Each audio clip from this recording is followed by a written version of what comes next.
Hey, Matt. Hey, Mike. Hey, Richard. Hey, Mike. Hey, Richard. Hey, Matt. Would y'all like to do a podcast? Yeah. Sure. Let's do it.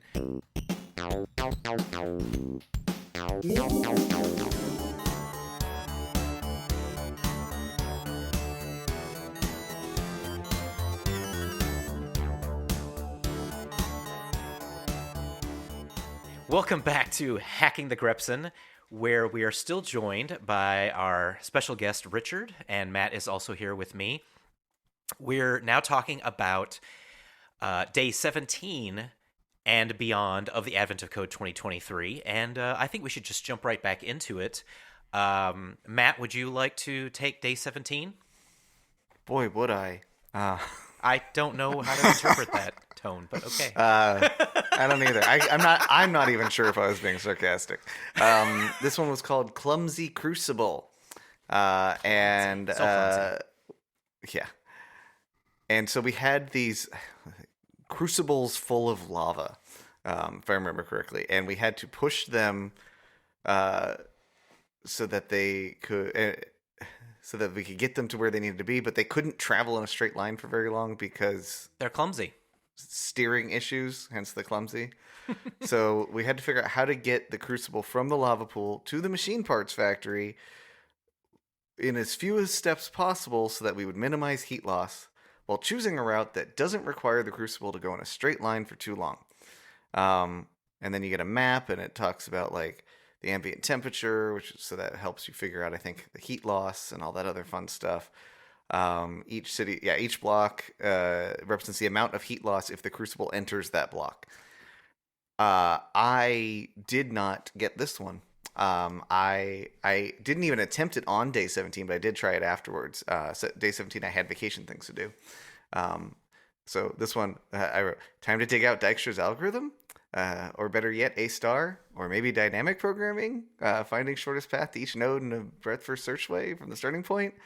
And I was like, I should write a generic node and edge class because that would come in real handy because there's always graph problems. And I didn't do anything else on it.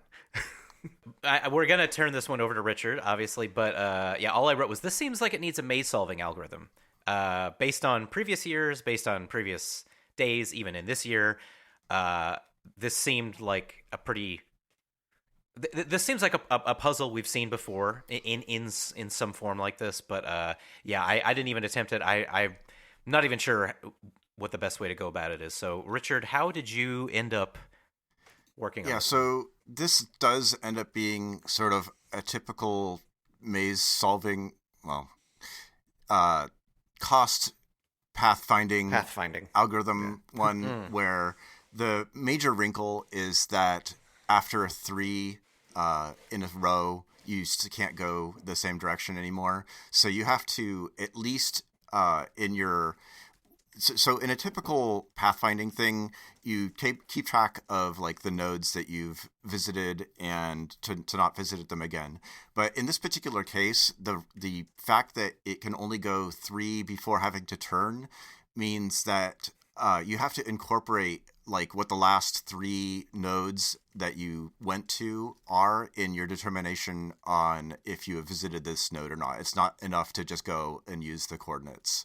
And so when I go and I get my options, I have to I also kept a list of instructions that when followed gets your path so far, and I take the last 3 of those, and that determines the options that I have for the next one. And then for my explored, I also go and chop off the last 3 instructions and stick it in with the coordinates for determining whether or not that has been explored.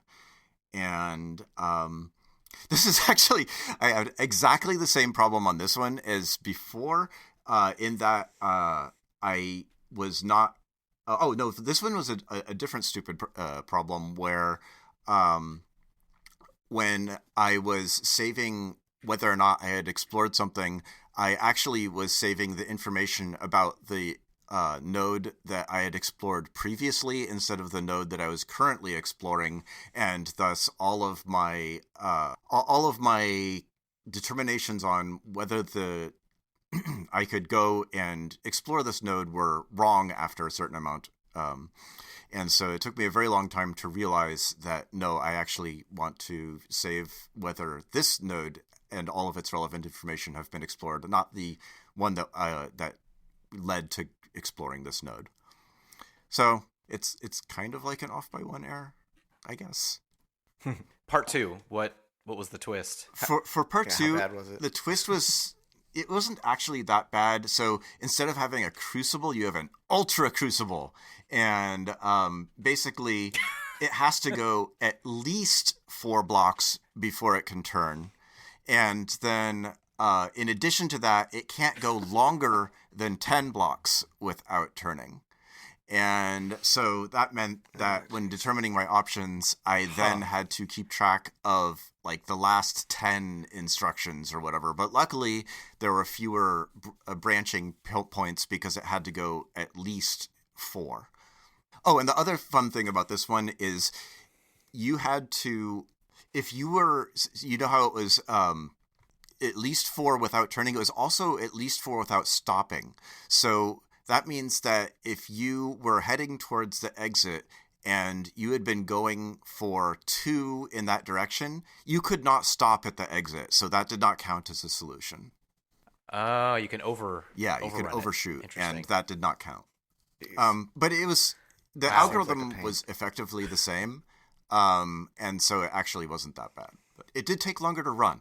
Are we talking like seconds or minutes? We're talking like a few minutes, or a couple of minutes at least for my solution.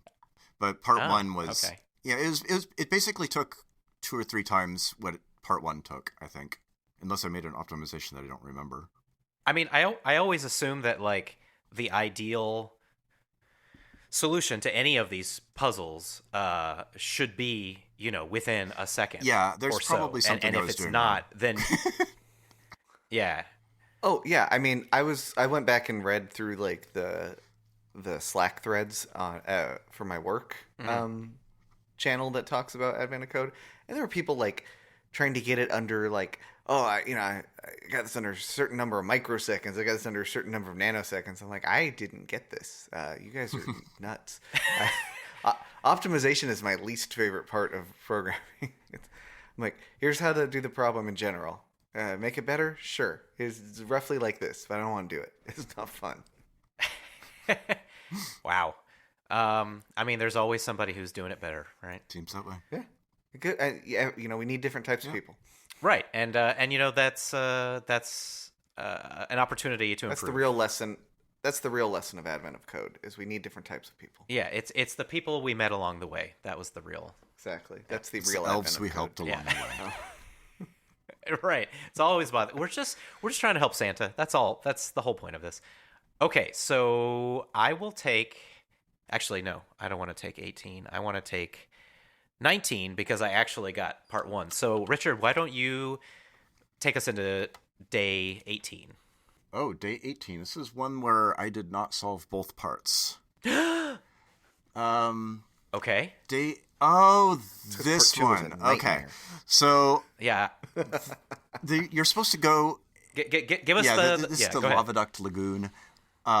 The elves want to go and essentially dig a hole, and you're given input where part of it is how many, what direction you're supposed to move, and how many units you're supposed to move in that direction. And it essentially goes and it makes a perimeter, and then you are supposed to tell it how big of an area got filled within that perimeter. And then there's also a little hash, what they called a color value, but part 2 says differently, that you can essentially ignore. For now. And this works very similarly to, at least part 1 works very similarly to the problem that I believe that you guys discussed in the previous episode. Was it day 10? Yes. Where you have to go and The pipe maze. and tell it how much stuff is surrounded.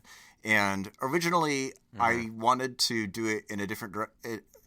So the way that I did part number 10 was I took the route that got traversed, and I used the previous node current node and next node in the path to find what is right of that node. And so after finding everything that is on the right side of the path, I then flood-filled the rest of the interior. And I didn't want to do it that way because it seemed like I should be able to just go and use another common geometry thing where if you have a shape and you want to determine whether you're on the interior or exterior of the shape, you should be able to just go and pick a ray and to count the number of edges that you pass through. With the odd being your inside and even being outside. Unfortunately, for this particular case, because of the way that fun ASCII and integer numbers work, you could go and run into a giant wall where you're flipped opposite of what you're actually supposed to be, and it is annoyingly difficult to detect these situations. One of the cases where if I had just converted it to pure math, it probably would have worked out, but the way that I was counting the inside and outside did not work out. Yeah, I had a similar problem on that front. Yeah, the first thing I did with this one was I changed my visualization class so it could support RGB colors. I was like, ooh, cool, different colors. This will be so useful. Stay tuned for part 2 description for why that wasn't true. Part 1 seemed fairly straightforward, although as I wrote in my notes, didn't use the colors, so now part 2 concerns me. I reused a bunch of my code from day 16 on this, and realized I needed to make my grid tile and grid classes more generic if I had time, but I didn't. And then, had the same problem as day 10 with figuring inside outside. That I ran into the same problem as you did. If you ran into a wall, if you were running along a wall, it didn't work properly. If you were on an empty spot inside, you didn't really have a problem. But if you were on an empty spot outside and you went towards the grid, it didn't work. But I did manage to get it working. But for some reason, something I ran into here, this is again where I really need to get my brain around using a profiler for Python, just so I know how to do it more easily, is it was really, really slow when I was cleaning up my list of tiles that I wanted to look at. So I would as I was investigating whether I was inside or outside, by basically starting at a tile and growing until I hit either the edge of the tile or the edge of my or hit a wall, I would build up a map of tiles. And for some reason, cleaning up that list of tiles just was taking forever. And ultimately, I ended up switching to a filter from list comprehension for cleaning that up, and that made it a little bit faster. But yeah, you want to talk to us about part 2? Part two is big number time again. So, all right. It turns out that those were not colors after all, but it's too late. We now those are actually encoded versions of really big amounts of distances that you need to travel to make your perimeter. And this results in anything where you actually go and count interior tiles being far too slow. And I did end up coming up with an algorithm to do this, but I did not implement the algorithm. And the algorithm essentially was to decompose all of the distances traveled into line segments, and then sort the horizontal line segments by Y, sort the vertical line segments by X, take the top horizontal line segment and the one below it, and then start with the leftmost vertical line segment that intersects it, and the next one over that also intersects that, and then you have a box. From the box, you can calculate the area, and then you move over to the next vertical segment. You actually have to sort of skip over because you go interior, then exterior, then interior again. And then calculate that box. And then after you've gone through all of those vertical segments, you drop down one line, your top becomes your bottom, or vice versa. And work your way down, calculating the area of all these boxes. But I never actually implemented this algorithm, and I just assume that it will work. I don't know what I did for part two because it looks like I attempted it and then I put in an assert near the top of my code that said this will not finish for the heat death of the universe. Yeah. The best and I assert never there went back is. to it. Yeah. Yeah, So yeah, yeah. I never bothered to solve part two. Yeah, I mean, it looks like Richard, even you did not get part two, so I guess we're all kind of on this one. They'll suck. Yeah, that was that was one that. Oh, so the only thing I wanted to add is that yeah, I had never tried to code a flood fill algorithm before, so I just found one and translated it to Ruby. I don't know what it was in originally, probably JavaScript or something, and I was like, it's funny because I totally worked on a web app that's a painting, like a pixel art painting program. And I'm pretty sure I tried to implement a bucket fill tool, which would have required knowing about flood fill. So I feel like maybe I already tried to do this at one point and completely forgot about it until just now. But my implementation did not do the flood fill properly. It would start in a spot and it would fill like all the way vertically and partially of the way horizontally, and then just stop with like a big wall, and then it wouldn't keep going, even though I had a visualization of what it was doing, so I could see where it was just stopping. I'm like, why aren't you going? And I just never got around to debugging it. So I don't know. That's as far as I got on this one. But day 19, we're getting towards the home stretch of Advent of Code, but still, that doesn't mean it's getting easier. Although this one, I would say, since I actually got part one of this, was easier, at least in my opinion.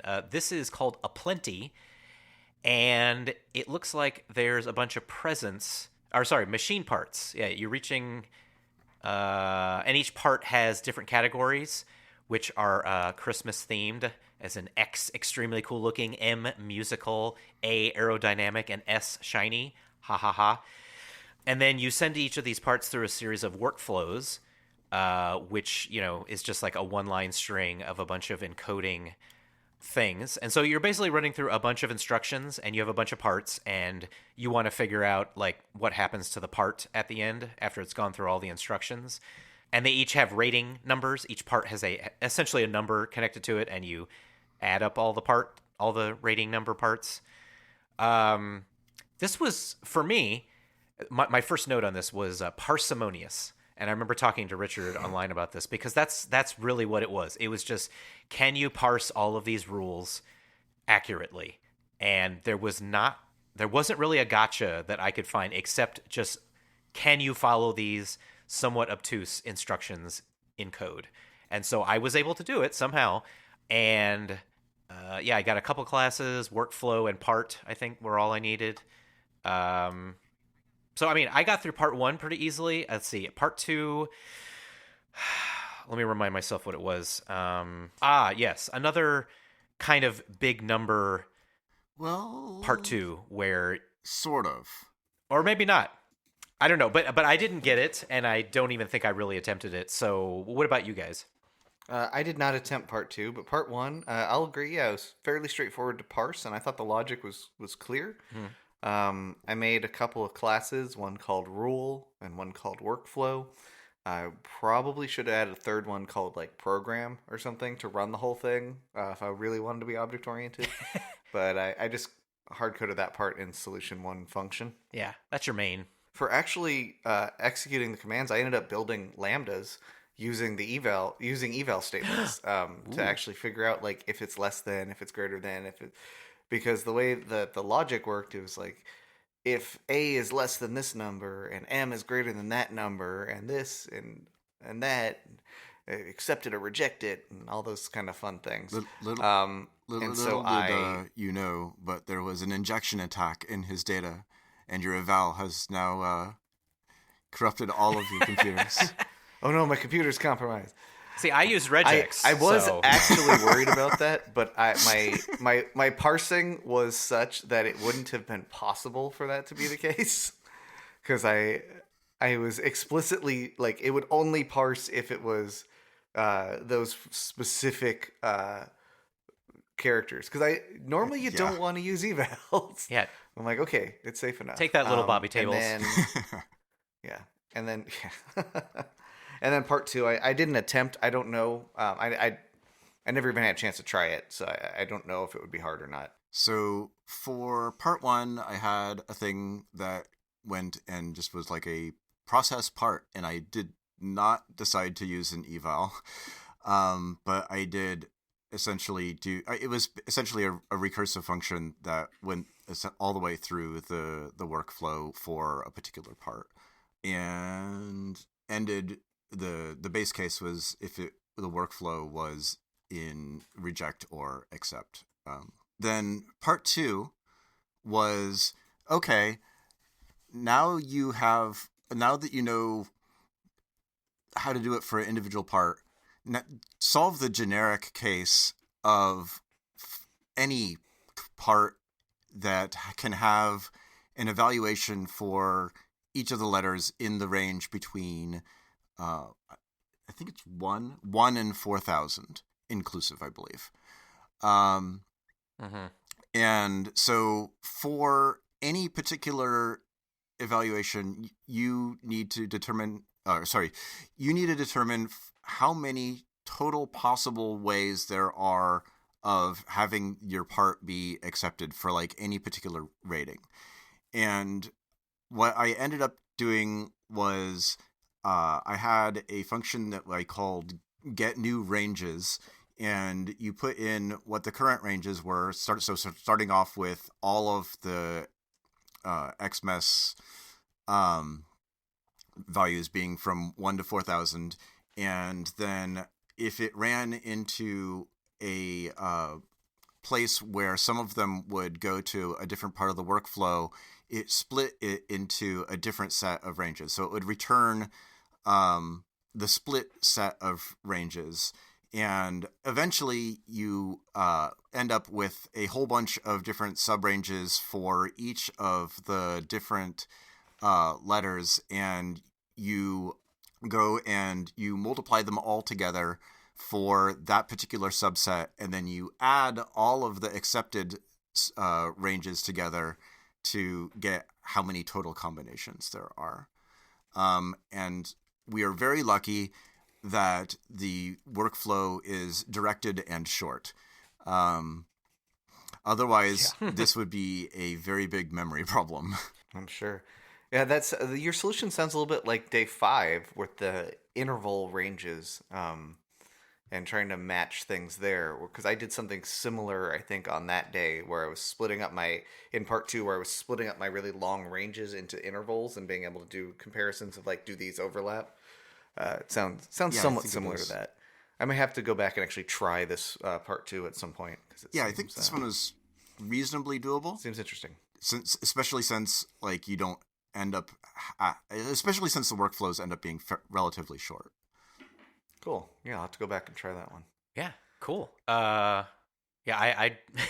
I can't say that I quite crocked that one yet, but I'm glad someone did.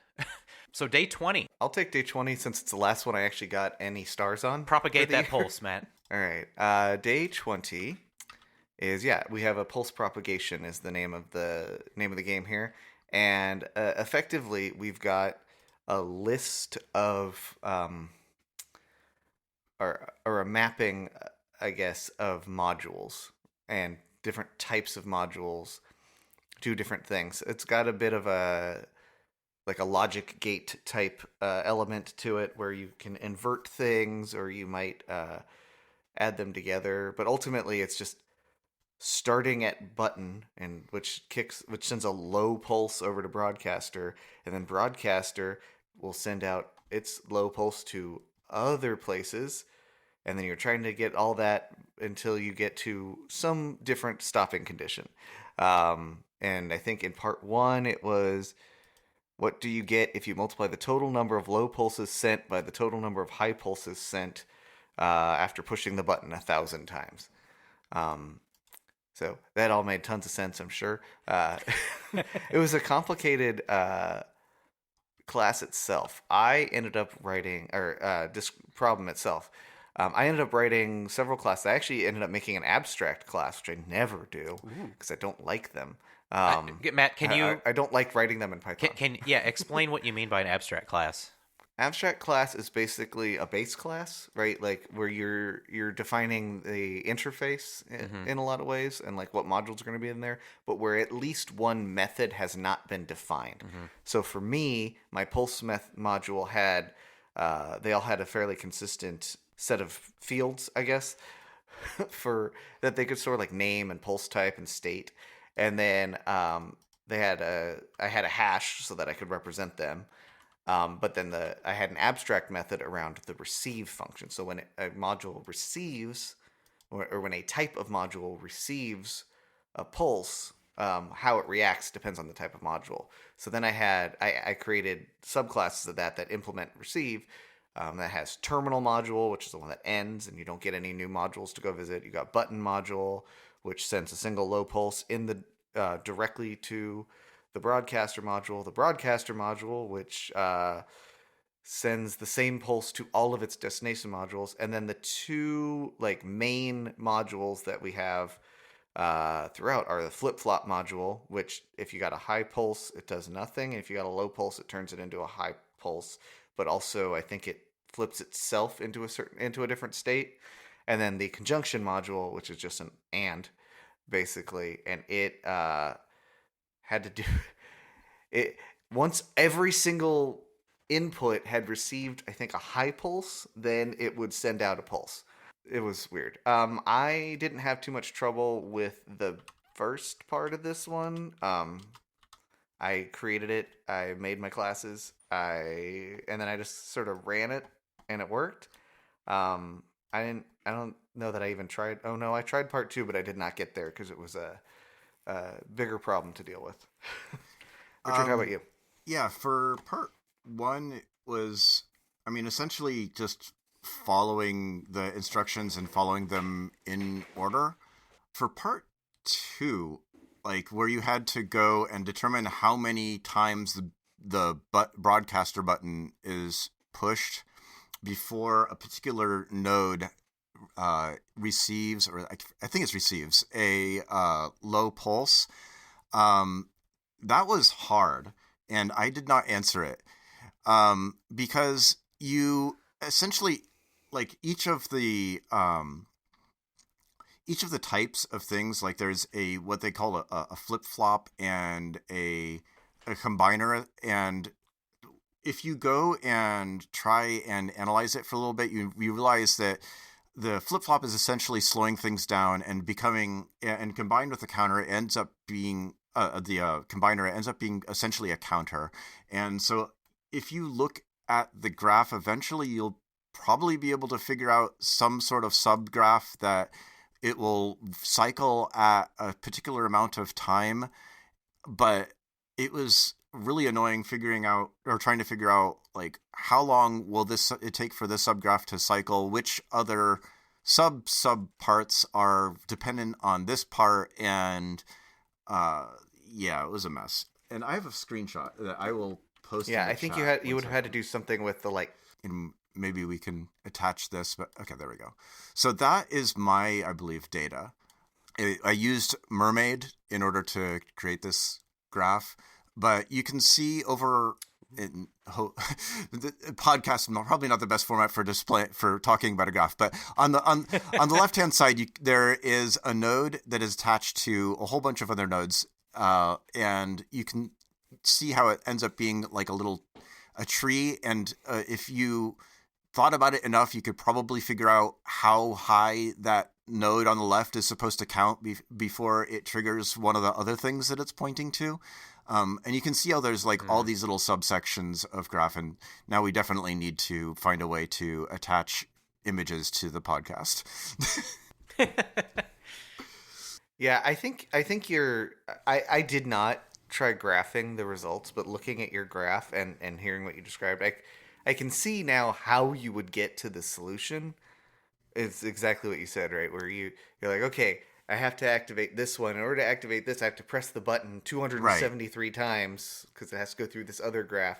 Okay, that one has to be on. I have to get this one on I have to push it another, I have to push it 4 times for that one to be on. Oh, but if you press it 4 times 273, they both turn off. Oh no, so now I got to run it again, right? Like there's some number of rules where you could say, okay, Yeah. it's basically cycles, right? Where how many cycles? It's but cycles, more but they're complicated. offset from each other, and they interact in a exactly. You can't make an assumption about like how the cycles are going to impact each other, essentially.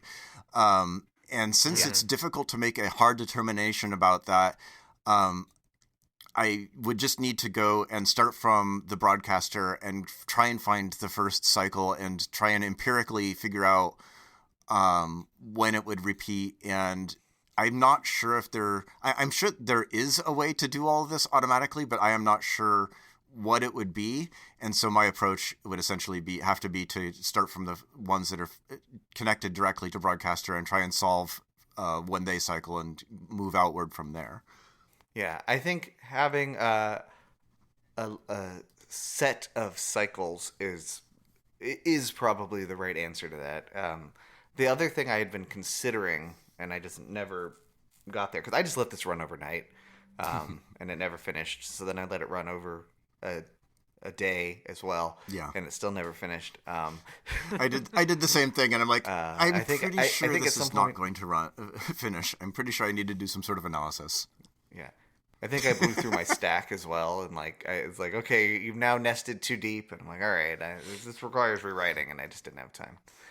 The other thing I'd consider was starting at the end and trying to work backwards and see if but that would have required some me analysis. Mm-hmm. I would have had to go look through it, and I didn't have time for that, so didn't do it. The closer you get to Christmas, the less time I have. This happens every year. It's the problems get harder and my time gets smaller. Yeah. I think Richard made a good point at some point where he was like, yeah, the really hard ones should be maybe this should be right on the edge of the difficulty, if not maybe a day or two before. And then there should be kind of a downward sloping thing. Cause it's like a bell curve. I would like to see maybe a right shifted bell curve, just a little bit. It's okay but I would love it to drop off into you can do 24 and 25, no problem, right? Just like you could do day 1 exactly. And 2, no problem. Yeah, it should be a kind of a reward after getting through all of it. But we're getting ahead of ourselves. We haven't quite got to those days. I don't even know if they were that hard, but I'm going to assume they were. So that's day 20. Day 21 is step counter, where you're trying to. It's so funny how and I don't recall the previous years being like this, where so many of the puzzles seem like they're not necessarily directly related to what you're trying to do. It's more so you're gonna go do this, but you gotta. But you got some time to kill, so go walk around a garden. So let's do some stuff. Yeah. So basically, there's an elf who wants to get his steps in for the day, and so you're trying to. You have another grid of dots and hashes, and you're trying to essentially help him get the most steps. I guess depending on which directions you go, because you can go. You can't go into a rock, so you have to navigate through rocks. And you're trying to figure out let's see, how many garden plots could the elf reach in exactly X number of steps, given a map of rocks in a garden. And I think the only note I put, this one seems like it's going to involve an algorithm that I do not know. So and I'm sure if I knew that algorithm, I would know how to approach this, but maybe it's harder than that. I don't know. You guys tell me. I did not do this one. I was on a boat all day and never had a chance to even look at it beyond reading the description. All right, Richard, save us. So for part 1, it actually wasn't too bad. All you had to do is essentially start from the starting spot, and they wanted to know how many different places they could get to in that number of steps, and I believe their initial amount is 64. So it goes and radiates outward from his initial spot, but it also alternates because you could go back to where you were. And so each individual node sort of turns on and off each opposite step once you've gotten to that node. And part 1 was very doable just by sort of simulating it. walk. These are the places he could have walked in step 1. These are the places he could have walked to in step 2 by having them added to the queue, etc. Part 2, on the other hand, that was a mess. That one was, we're not taking 64 steps. This was him realizing that his favorite numbers are both perfect squares and perfect cubes, not his step counter. The actual number is, let's see, 26,501,365 steps. How many grid places can you get to based off of this map on that? Oh, and by the way, it tiles infinitely in every direction. Mm-hmm. Of course it does. So then you don't even necessarily have a boundary. Yeah, like so cycles. So because of the way that so if you start to simulate it, it ends up basically looking like a flashing diamond with some pieces missing. And so you can get an upper bound of like how many places they can get to, because you know that once you get to a place that it's going to alternate on and off from then on ever. And so you don't need to think about it after you've calculated it once.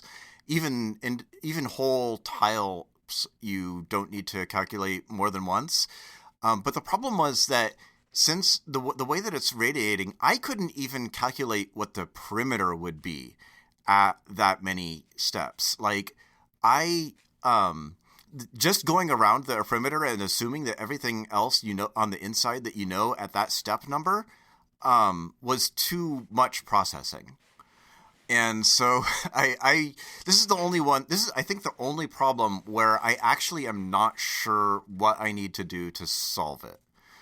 Because all of my previous approaches to it just took too much time. Even the ones where I was eliminating whole swaths of tiles or only considering the border, any of it. Like, I'm pretty sure you have to go and determine like where on the grid the diagonal line is, and then figure out which of the and find some sort of cycle that intersects any of the places on the map in that diagonal for the grid, and subtract out things in the middle. And I just was not able to figure out what it was.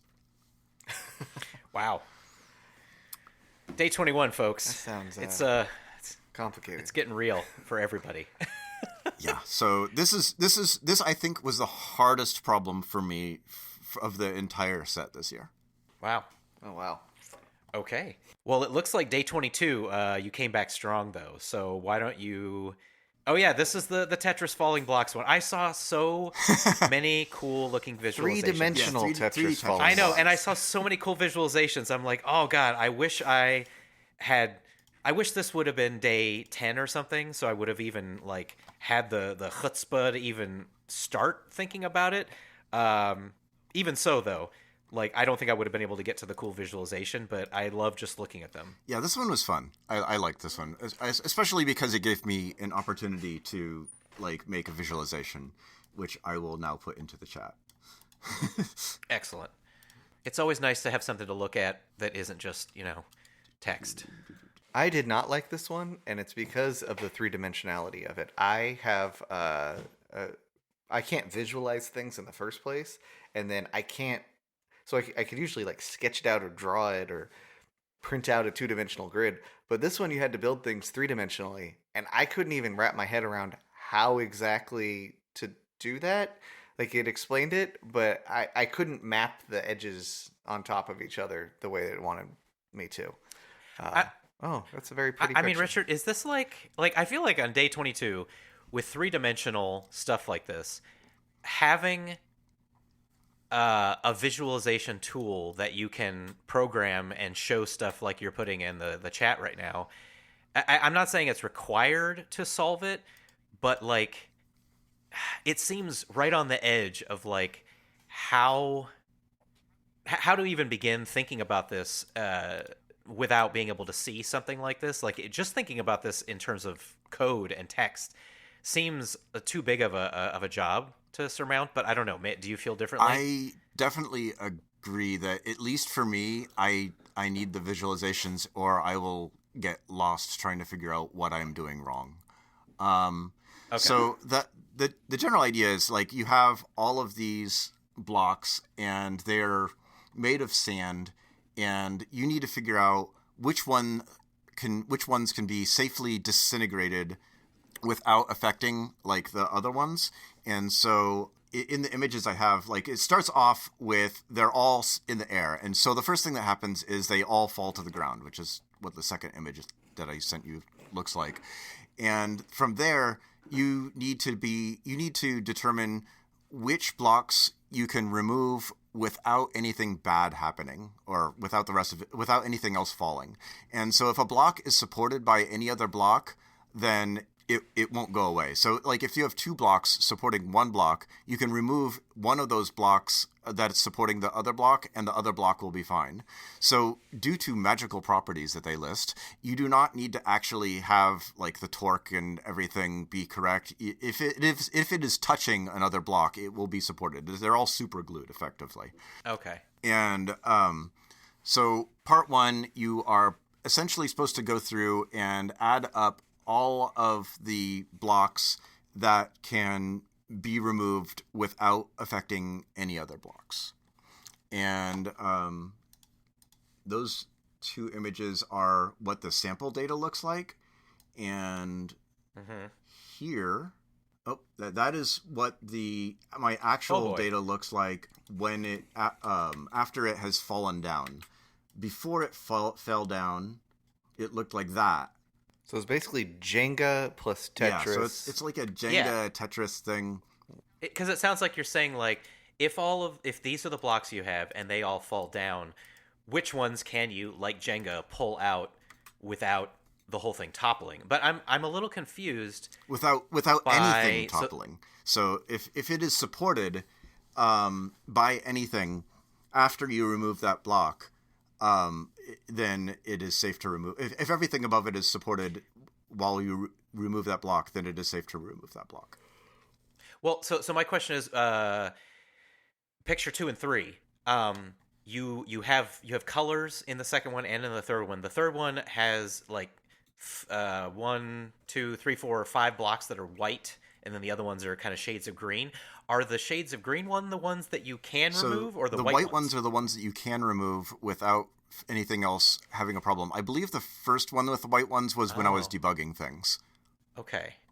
So basically, you should be able to remove those, and nothing bad happens. That is correct. Which I'm not. Nothing else will have to fall. What is bad? So nothing else falls, essentially. As long as every piece is supported by at least one other piece. Yes. Nothing. But bad I mean, has if you pull block 3, 4, 5, and 6, which is the kind of U shape one, the moss green one, would that not fall, or is that okay? So if you are only pulling one block at a time, so so it doesn't matter. You're only exploring one level deep into the pulling out of stuff. I see.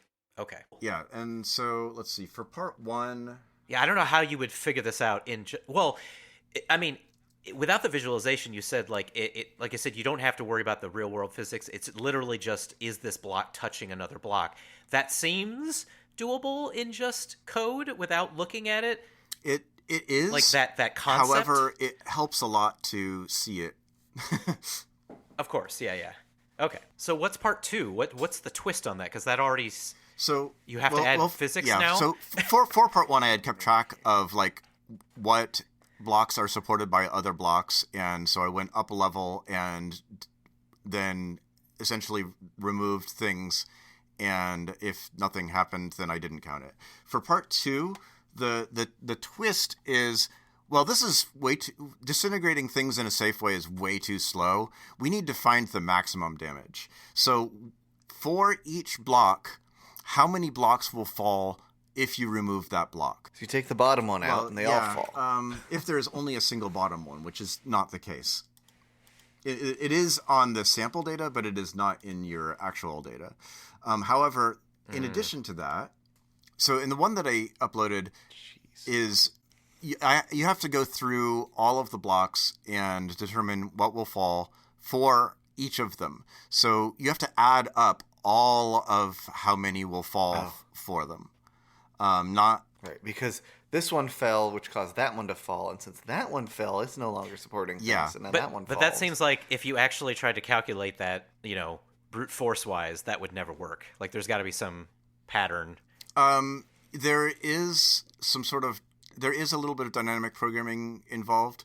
So my first approach for this, for finding how many will fall for a particular one, was to start from the bottom and then calculate how many bricks would fall if you removed that one by going up the tree.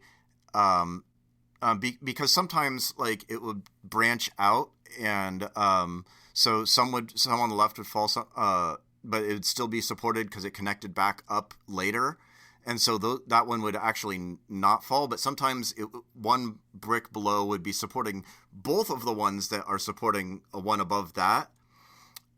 So you did actually have to keep track of, like, if it is supported by this one, if it is supported, if all of the ones that are supporting this block are also supported by this one that is below it, then they are counted in the set for the one below it. But if that block is supported by one that is supported by one below it, and also one that is not supported by one below it, then that block would not fall, working up the tree that way. However, I kept on running into, like, my answer was like slightly off of what I ended up getting as my final answer, and I just kept on running into problems there. And so I took the opposite approach eventually. Let's see, 22, where This looks fun enough to even just try to get the visualization, honestly, even if I don't solve the problem. yeah, so unfortunately, Yeah, and I'm pretty sure this is the one where Richard actually posted code for it, because this is the one I was like, I can't even start this one because I can't imagine it in my Is head. your code for that CAD? yeah, it's the code that I 3D CAD used thing? to Okay. generate the OpenSCAD code. Nice. Okay. Yeah, I'll look at that. That looks awesome. Yeah, so I eventually went. I made a get all needs function, where I essentially assumed the opposite. So, like, instead of figuring out all of the things that are supported by a particular block, I started from the top and found out everything that block at the top needs in order to stay where it is. So this was done essentially by trying to find a path from that block down to the base of the tower by incrementally removing every single block. And I would, of course, I cached, like, the subsets of that so it would not take forever to run. But yeah, the basic idea is, for each block, remove one of the other blocks in your tower, see if you can still find a path from your current block to the bottom. I guess I did it. I guess I still did start from the bottom and work my way up, but Wow. Yeah, this feels like where I would have wanted to start at the top. let's see, what did I I do? think for this one, because I figure you start at the top. You're like, okay, I can make this block fall by removing this one block down here. Yeah, let's see. Oh no, I started at the bottom because my caching worked better that way. So yeah, That makes because sense. the things that are at the bottom, a subset of things above them would be that block that you just removed, and so you can cache that subset that way. But yeah, it's just the original finding everything supported. I felt like I could. What I have in the chat is like a debug part of that where I'm like, what is supposed to not be falling or falling that is not currently that is wrong about this picture? And I was unable to figure it out, and like, okay, I'm just going to approach this completely differently and go in the opposite direction and make it a pathfinding problem. So that was that one. They do like their pathfinding problems Yes, in they do. Advent of Code. Did we even talk about part 2? That was part 2. Oh no, yeah, that was part 2. Right, That yeah. That was Very part two. cool. Wow. So speaking of pathfinding algorithms, day 23 Bum bum bum. is called A Long Walk, and it's one of those ones where it's like irrelevant to the overall solution of getting the snow to fall. which was the big problem for the year. It's like, hey, you gotta wait, so go on a walk, and here's a maze basically that you can walk through, and it's got some slopes, and if you go down a slope, you can't get back up. So, without stepping on the same tile twice, what's the longest hike you can take? Yeah. I did not attempt this one because, again, time. So, Richard? I mean, normally you are trying to find the shortest path to something, and then this particular one is find the longest path to something, which is more annoying. I guess it makes it sort of similar to the traveling salesman problem. Exactly, yeah. I just put in my visualization here. So I did recognize that most of it is of where you're going. You don't have any choice of where you're going. You're just following through a maze. And if you do hit an arrow, then that means that anything before the arrow had to have been going in the direction of the arrow. And so those things combined essentially with with the general search algorithm, I was able to find what the longest one was. And so before I had it divided into like, okay, you have to go this direction for this node, I did run into some problems where it would try to take these when I was finding the longest path, it would go backward along a direction that it could not actually have gone because of the direction arrows, and that messed up my total longest path thing. But after I put that in and prevented it from going a direction that it was not actually allowed to go based off of the arrow, like following it all backwards to the previous node selection, then it all just worked fine. Part 2 is more annoying, even though you'd think that it would be less annoying. So part 2 is, actually you can get up those slopes. Of course. Of course. Just remove all of the directional stuff. So then you need to find the longest path in the maze, period, essentially. Which seems like it would be easier, but I kept getting the wrong answer. So it is apparently not. And when I don't get the wrong answer, it takes forever to run. And what I'm pretty sure I need to do, I just never did it, was instead of having all of the individual nodes, is I needed to just have the selection, the places where you can choose a direction, not all of them. And then essentially have a cost that is going between the nodes, and then maximize that cost in like a regular graph instead of the grid kind of thing. Yeah, when I was initially reading this, that was more or less the idea I had on how to solve part 1, was to do what you just described. Yeah. Because I figured walking through every possibility wasn't going to give me an answer in a reasonable amount of time. Which is true, and as long as you don't mark the directions. And yeah, I had actually considered that for part 1 as well. Essentially, having a directed graph and having a cost to go between the nodes, but this way I got to draw a pretty picture. Well, that's always worth it. I think, yeah, even if I don't get the answer, just having anything visual is nice. Speaking of which, day 24. Which my only note is, and I'm sure this was very tongue-in-cheek by Eric Wastel, 24.1 says to, quote, ignore the z-axis, which it guarantees that 24.2 requires you to pay attention to the z-axis. Uh-huh. I'm gonna assume that was true, and so just to quickly summarize this one, the snowmaking process has started up, because we are on day 24, we're on Christmas Eve, but instead of forming snow, it's making hail. And so now you're getting a bunch of positions and velocities of the hail, and they want you to find out where they intersect.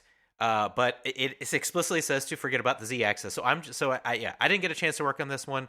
Were you able to come up with a cool visualization for this one, both part 1 and part 2, Richard? Sadly, I did not make a visualization for this one. It would have been really I want more good pictures too.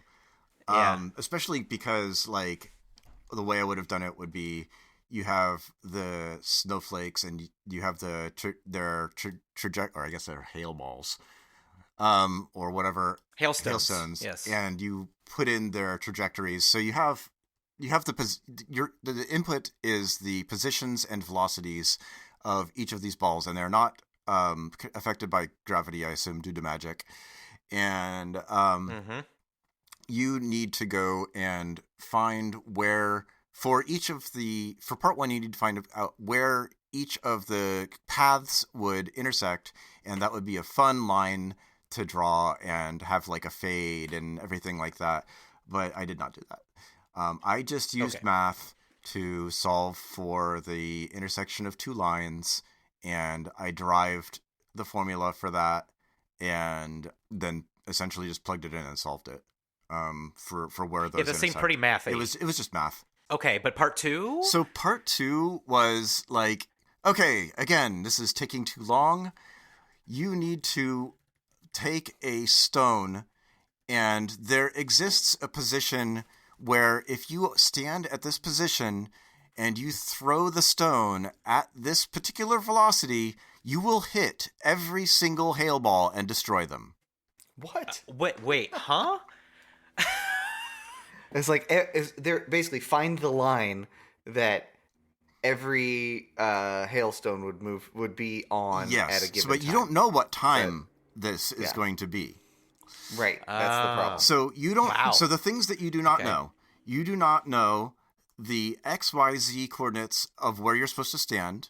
You do not know the XYZ velocities of this thing that you're supposed to throw, and you do not know when it is going to intersect each of the hail balls. But you do know that when it does intersect them, it does, and that the velocity of your hail ball does not change at any point during this. And this is another one of the ones where it felt like it should have been. Okay, so my first mistake was that when I was reading the instructions they gave, they said, we know that it will intersect the first one at time 1. And I thought this was an additional constraint at first, where that one of the constraints was when you throw your stone or whatever, that at time 1 it will hit the first hail ball. And so I derived a whole bunch of equations where or I guess 3 of them were special because X, Y, and Z, so 3 equations. In that it was a known time is equal to 1. But when I plugged this into my actual data, it did not work. And then I reread, I'm like, oh, I don't know any of the times. This is not a constraint. It's just saying you throw the ball at time 1? Not that it will hit something at time 1? No. In the example that they gave, it hit the first one at time 1. Oh. And I thought that was a... So you don't even know when you're throwing the ball. Well, you're throwing the ball at time... You're throwing the ball at some you're throwing the ball at time 0, somewhere. but you don't know when the first intersection is. Okay. Right. Yeah, so I imagine what you'd have to do for this one would be something like... there should be an upper bound because at some point... it would be impossible for two, like they would pass each other and they were never going to come back or be in a line that you could ever reach from the ground. Like, I feel like for every pair I guess you're always going to go up, right? So you'd be going up through Z. So you could look for every Z above a certain point. If it had moved past ones below it, then you'd be past the time that you could do it. I don't know. This ended up being finding a system of equations. And so I don't know if you saw my spoiler notes. I guess you probably didn't. But like for part 1, I think even I was like, ooh, I wonder if I can break out my the code I wrote in college where I took a matrix and solved a system of n linear equations and n unknowns using row reduction. And for part 2, this pops up. I'm like, oh, I can break out this code. So like linear algebra type stuff? I did not Naturally. enjoy that class. That was one of the more difficult math classes for me.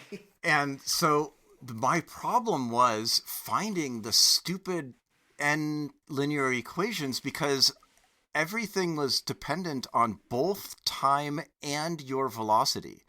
So there was a multiplication there. So I ended up finding, what I did instead was I assumed that I basically grouped the multiplication of those two variables into a single variable, and then I found like 12 equations that could be used based off of the intersection of T1, T2, and T3 that could be used to solve that.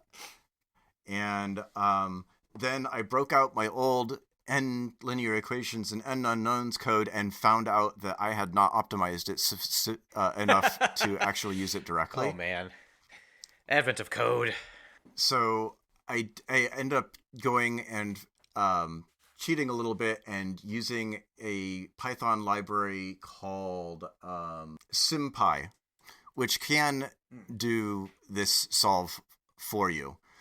Because while I was running my own determinant and row reduction in the background, I'm like, well, I have a choice here. I can either optimize my code, or I can see if my approach even works at all by using this Python matrix solving code that someone else wrote.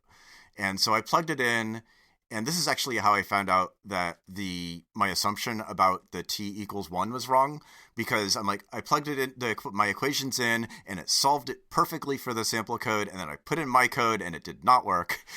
And so I then had to go and make it more generic, where none of the times are known, and I have 9 equations, I think, that are required.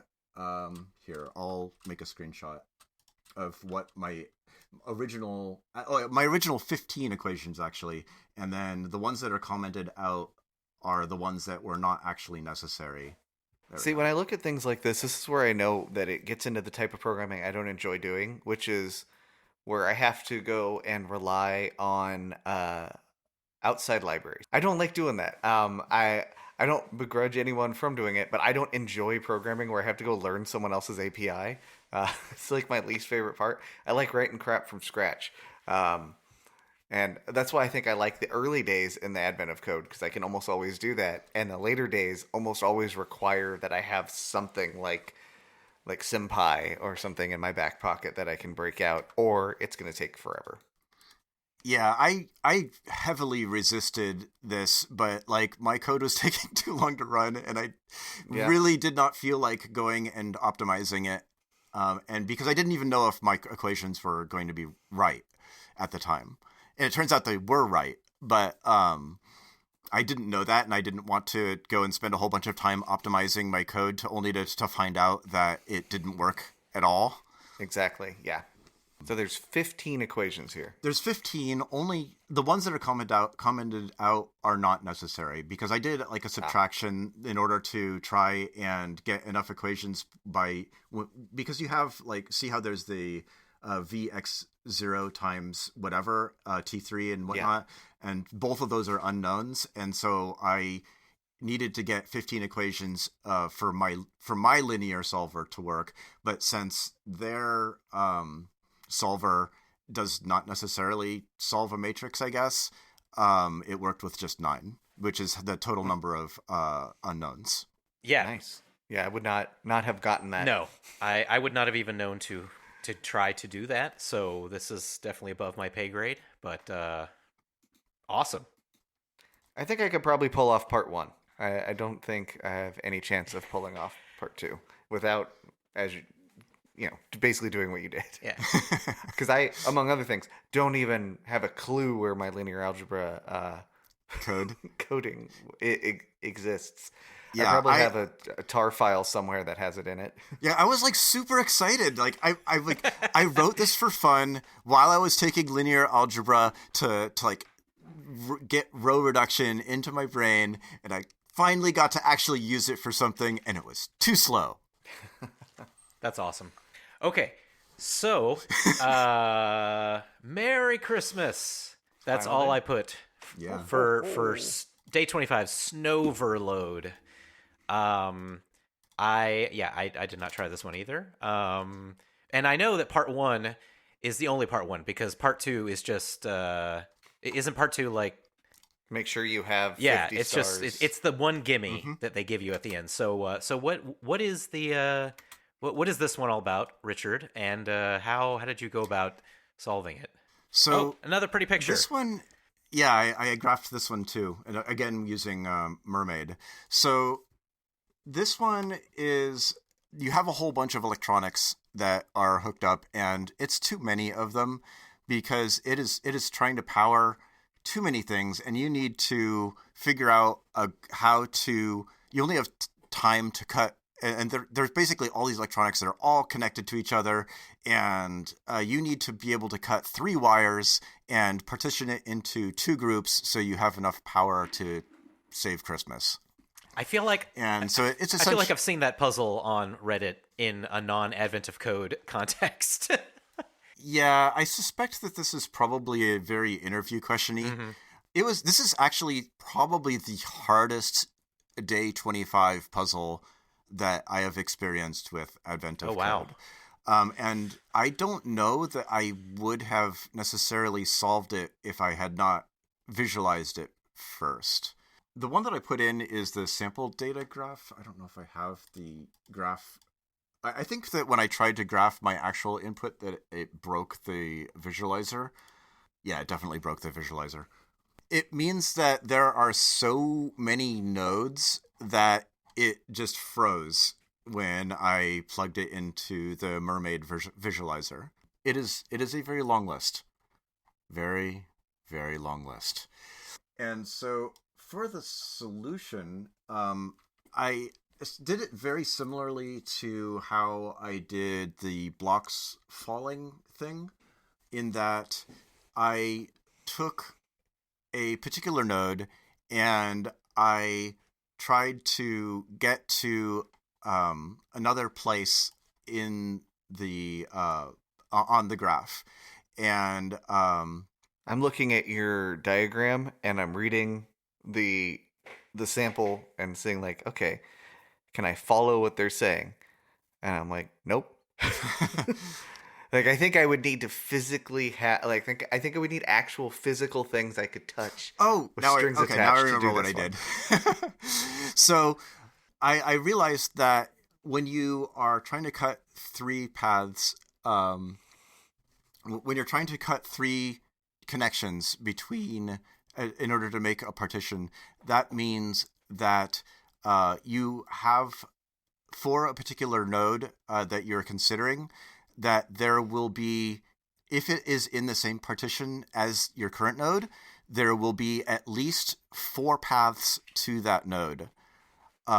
Where if you remove any point or any node on that path, essentially you go through and you try and find the number of unique paths to a second node. So you take the first node and say there are 5 completely unique paths. So like none of the nodes overlap, because if any of the nodes overlap, that means that you could cut one of them and still have that path essentially. So all of the nodes for each path need to be completely unique. And if there are more than 4 totally unique paths between one node and another, you know that that node is in the same group as the node that you are considering. And if you have fewer than 3 paths, that means that it is in the other side of the partition. And since all you need to do is find out how many nodes are in each partition, you can take one node and for that node find how many paths there are to every single other node. And if there's more than 4, if there's 4 or more, it's with the current one, and if there's fewer than 4, it's with the other set. And you don't even need to figure out which ones that you need to cut. This just gives you your sets, and then you're okay. So those kind of problems are always the ones I struggle with, where it's you don't actually need to find the answer. You don't actually need to solve the problem to get the answer. Right. I don't like those ones because I want to know what 3 wires I need to cut. But in order to do these kind of things, It's actually fairly straightforward to figure out which 3 wires you need to cut after you've figured out what the partitions are. So, But that is a good point, Matt. That at least with advent of code or word problems in general, like it is important to. Well, I guess it's mainly important to realize what you actually need to find out if you're competing while it's live, because that's the kind of thing that you have to know if you want to like beat other people or at least do this in the allotted time, unless you're just doing it for fun afterwards. But otherwise, yeah, I'm with you. I just like once I start getting into the problem, I just want to figure out all the stuff as much as I can, and it's hard to forget about the stuff that is there's always a lot of distractors, you know. yeah. So yeah. Well, cool. Well, Yep. Merry Christmas. Yeah. Merry Christmas. We did it, guys. We got all the way through. We got through all of Advent of Code. So, have you guys gone back to any of the previous years since? I did a little of, I think it was 2019 at one point in time, or maybe Mm-hmm. 2015. But I haven't gone through with any sort of like momentum Yeah. at all. It's definitely hard to do that, although it is kind of nice to just do the first like week or so of the other years because they are generally easier. I mean, I'm noticing the same kind of like where the first third of it is largely like one dimensional input kind of stuff where you just have like strings that you're parsing, and then it always gets into some kind of grid 2D, and then obviously, I mean, not every problem, but you know, that's the last third is when they start throwing in the 3-dimensional stuff. So that seems to be a pattern in all the years, which is just kind of interesting. And I definitely like always drop off in the middle of the 2-dimensional. But if for nothing else, this year has definitely gotten me to think more about having libraries ready to go, like Richard has talked about, having like a grid library or a graphing library that you can just plug this stuff into, because they do follow these patterns of, you know, you're gonna have to be able to parse a string or a list of strings. You're gonna have to deal with a grid 2-dimensional XY, and then occasionally you're gonna have to deal with the XYZ 3-dimensional. Like just looking at these visualizations that Richard has, like even for the easier problems, it would be nice if I had a system set up where I could just plug the input in and get pretty graphs that help you think about this in a non-serial code kind of way. But it was only this year that I really started like trying to think about that. And I think that's something that I can do in the meantime until Advent of Code 2024 is, because now that I know, I've done several of these years, now I know what to expect more. It's not a surprise. I know the kinds of things I'm going to need in my tool, in my arsenal, in my Advent of Code arsenal. Like there's, you know, I'm happy that it's like that, because it does make it a little easier each year if you're already ready with that stuff rather than writing it on the fly every single time. Agreed. Maybe Yeah, that's why they made it harder. They knew you were preparing. Yeah. I've switched languages a couple of times, so I haven't done that. Like I did the first year I did this, it was in Python. Last year it was in TypeScript, and then I went back to Python again this year. Yeah. I think if I just commit to sticking with one language, then I can start to build out those kind of libraries. Because I did this year in Python. I have some visualization libraries, I have some position libraries, and other things that would be useful to carry forward. So yeah, I could see fleshing that out, and I definitely need a graph-based one. I have a grid-based one. I need a graph-based one. So you did this in Python as well, Richard? Yeah, I did it in Python also. And you have a custom visualization graphing library that you can just pipe stuff to? Sort of. I have like a general interface for drawing what are basically cubes or blocks, and most things can be constructed from these cubes or blocks, and I can paste text onto it, and then it sends it over to whatever renderer I'm going to use. One year I used Pygame, and mostly I've used OpenSCAD just because I can fly around it in their own visualizer without me having to write the code for a camera and whatnot. Yeah, I mean, you mentioned Mermaid multiple times, and Matt has mentioned Mermaid as well. I've heard of that tool, but I've never used it, and I feel like it would be useful to understand how that works as well. Yeah, it's pretty straightforward. It will just build out graphs for you from fairly simple text statements. I use it a lot when I'm building like README files. I'll include like a little mini architecture diagram as a mermaid code block. Basically. Nice. Well, we got through all the days. We got through all of Advent of Code 2023. I thank you, Richard, very much for being on our podcast and sharing your insight and your pretty pictures and visualizations. I think it has enriched our discussion, especially for the last third of it, since you were able to get through more of them than we were. So thank you very much for that. Yeah, it was super great. Really a lot of fun. That wraps up this episode of Hacking the Grepson. Once again, thanks Matt and Richard for going through the Advent of Code gauntlet again. I look forward to next year. Hopefully it will be a little less tough, but, maybe that'll make it less interesting. Who knows? But it's always interesting every year. Even the previous years I've tried have their own interesting quirks and things that they're trying to get you to figure out. So, and that'll be it. If you want to listen to more of our discussions, we have previous discussions about previous Advents of Code on our website at hackingthegrepson.com. But until next time, we now return you to your regularly scheduled lives already in progress.